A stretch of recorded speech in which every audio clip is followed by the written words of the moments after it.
Hello, my name is Karen Shade Lanier. I'm with Cherokee Nation Cultural Tourism, and this is Cherokee Artist Showcase. We're joined today by Cherokee National Treasure Vyrl Keeter. Vyrl is a flintknapper from Muskogee, Oklahoma, but he hails from some deep Cherokee roots in Adair County. And he has a show going on now at the Saline Courthouse Museum. It's called Vyrl Keeter Points of Origin, and it runs now through June 26th. Vyrl, how are you doing today? Just fine, thank you. It's good to see you again. Good, good. Likewise. Well, we have visited off and on about your show, putting it together, and I have to say that it's very different from some of the shows that we have done there with featured artists in that gallery. And Yeah. we've had some painters, we've had carvers. You flint stone into different tools and different ornamental pieces as well. Tell me a little bit about how you got started there.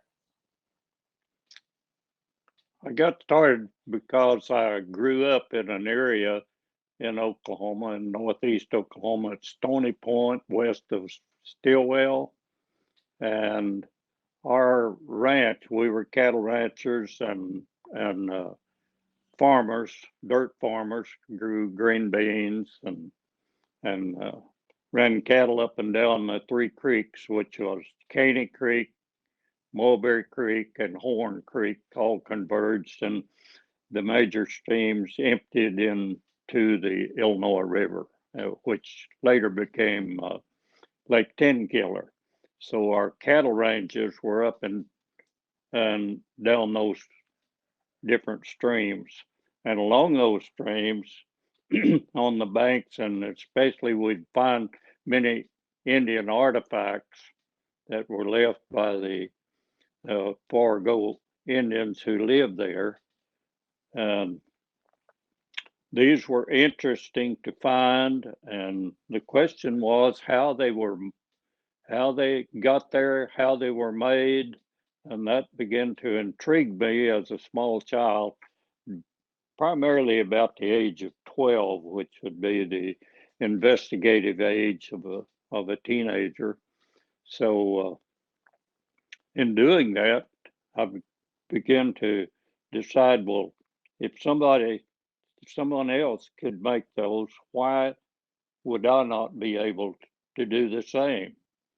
So I began to try and find how they were made, what tools were used to make them, and to find out my grandfather was my better source, who was Cherokee, of course, and he was not astute either very well. He knew some, but very little. And he said, well, they use a stone or a horn of some type, a deer or whatever, and made those artifacts from them, which the artifacts that what we call artifacts were the tools that the Aborigines had to do whatever they need to cut items or whatever. So I think if someone else could do that, why should I not be able to?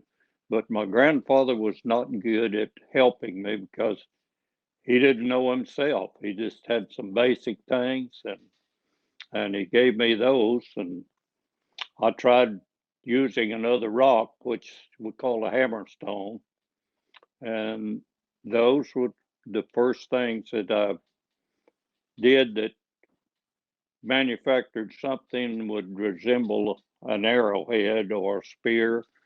And then later I began to use different tools as I began to pick the brains of other individuals who were in the process of learning to do what we call flintknapping, which flintknapping, a German word, which means to nibble or to strike. And the Germans had an influence on this in the fact that they made the flintlock rifle, which brought to America, and there had to be a flint which we don't have in America. We have chert, which resembles flint. The true flint comes from those chalk beds in Europe, mainly England and Denmark along the coast. But we were able to find some particular rocks and formations where we could get those particular rocks. And in the area where I grew up, those were not really outstanding formations of rock. The chert that we have is associated with limestone. The limestone formations are where the silica deposits come from, and the amount of silica, which is what we call glass, the silica content caused the rock to be able to flake, to knock concordial flakes from, and to develop it into an arrowhead. But beginning to manufacture something was difficult when you had not a base to begin from.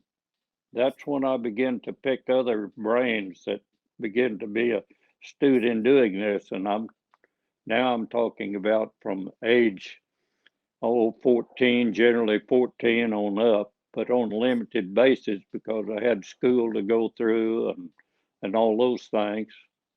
So I did it on a limited basis, but then later on, I began to get more seriously as I got older and had some time and more expertise with my visual and my movement of hands and knowledge of different types of materials that would use to make from.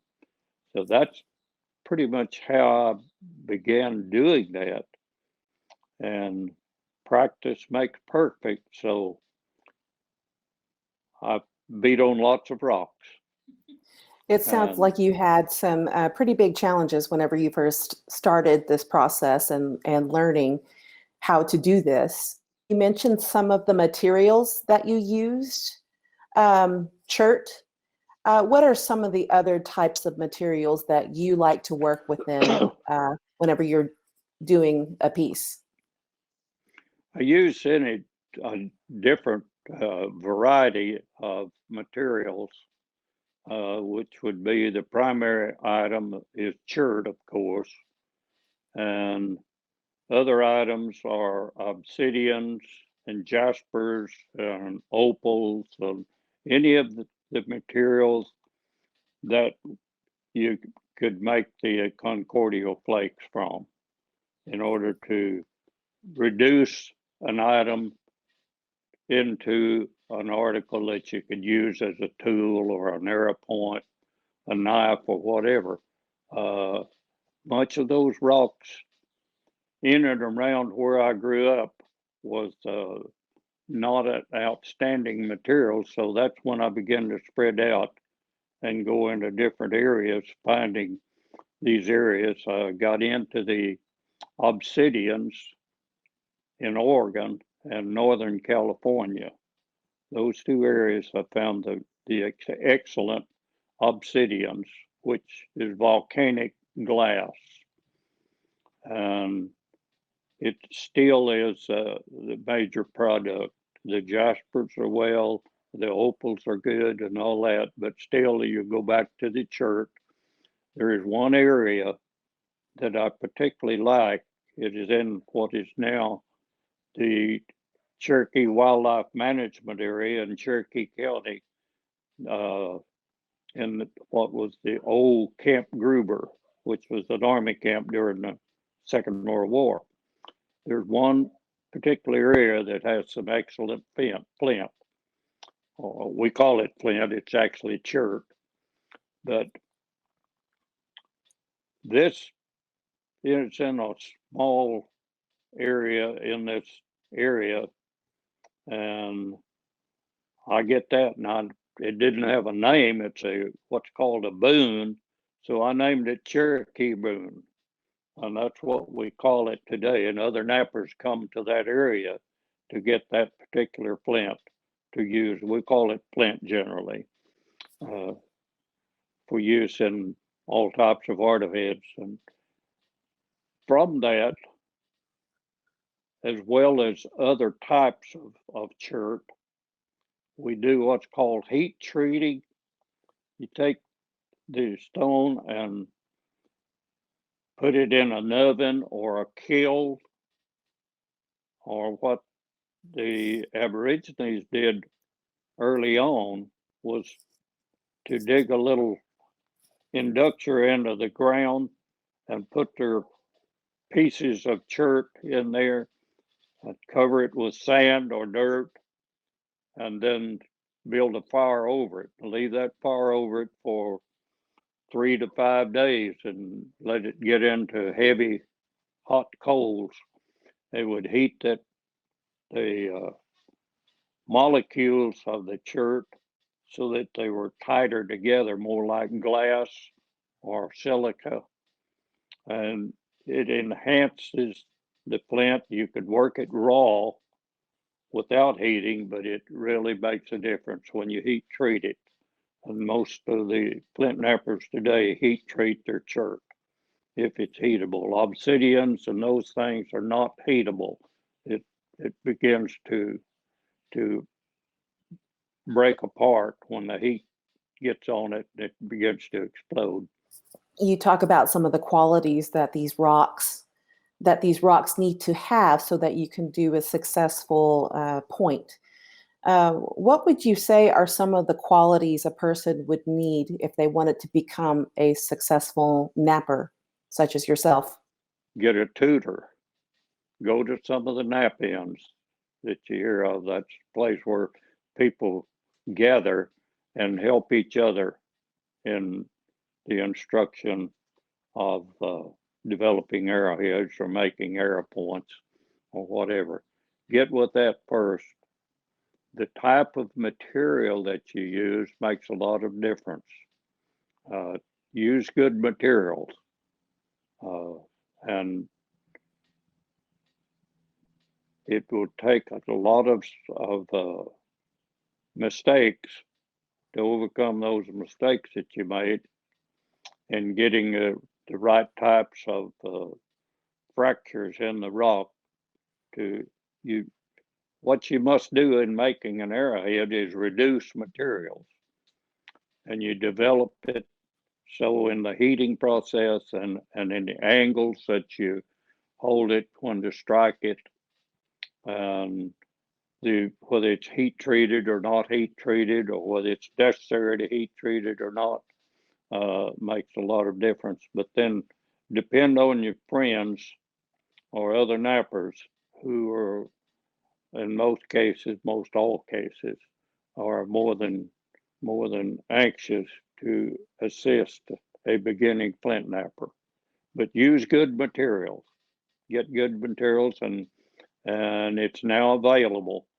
But conservation of materials is becoming an issue. Many of the materials that you're able to gather are on properties that you're not able to gather materials from.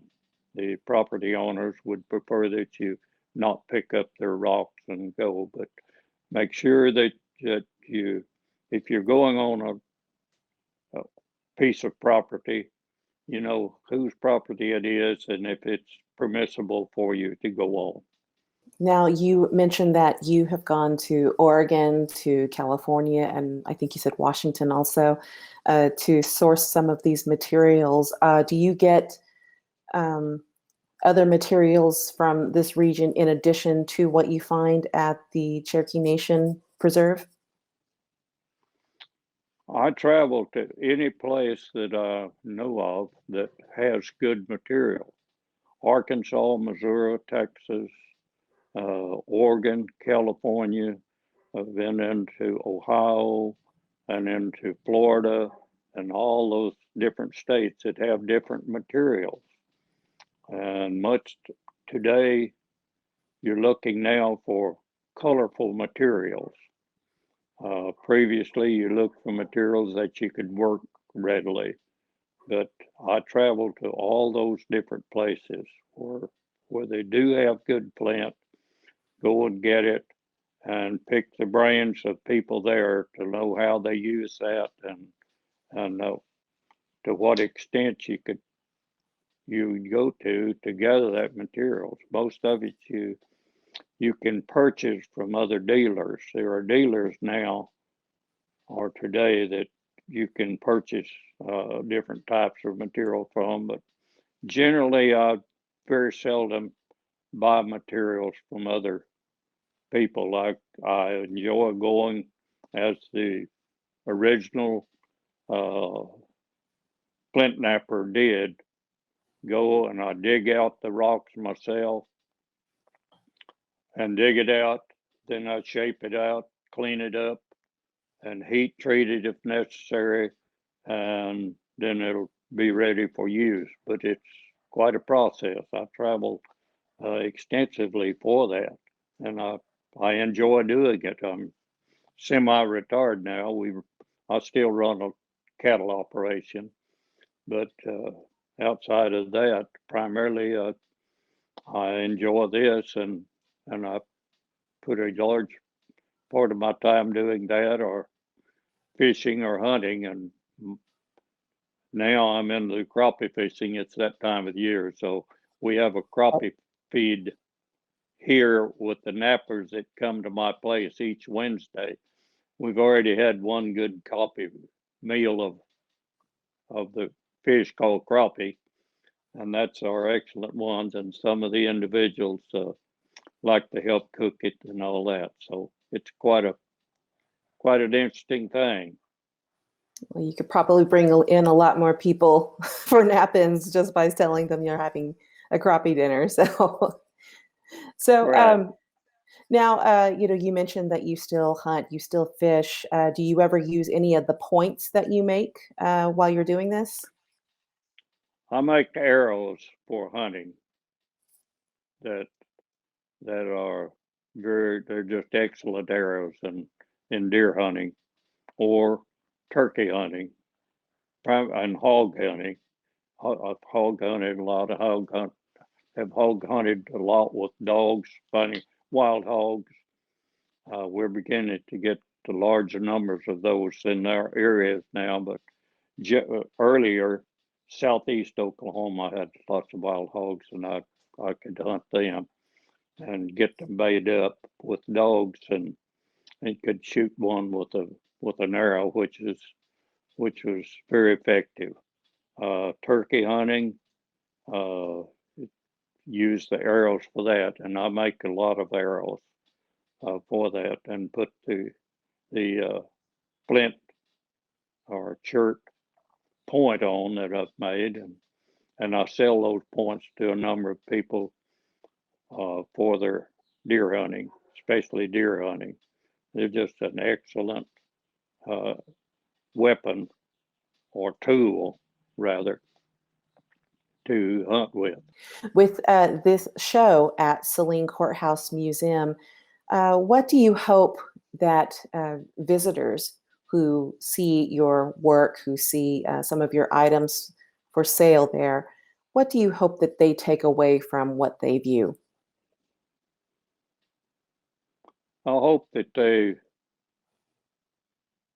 get some ideas of the culture, and more than an idea, to see back into time of how the Cherokee people lived, what their customs were, what their foods were, what their likes and dislikes were. These are the customs of our people, and that needs to be passed down to future generations.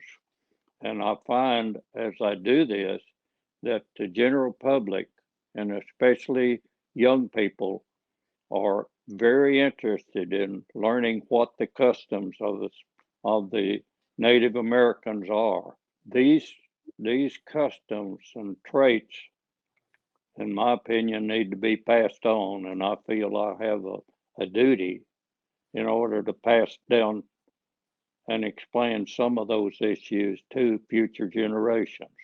I think that's extremely important, and it is very gratifying to see what our Cherokee Nation as a nation is doing to enhance these different traits and customs. And especially the thing that I've had passed down to me was that the Cherokee's major issue to be passed down was to educate the younger, that would be the future of our America today, is education. And I've had a strong belief in it, and I still have those feelings that the future of our nation depends upon education. Well, I'm sure that you will have inspired more than a few people to explore napping as well as their Cherokee heritage and history. And if you would like to see more of Vyrl's work in person, you can visit his show at the Saline Courthouse Museum. It's titled Vyrl Keeter, Points of Origin, and it runs now through June 26th. Vyrl, thank you so much for being with us today. My pleasure. Thank you.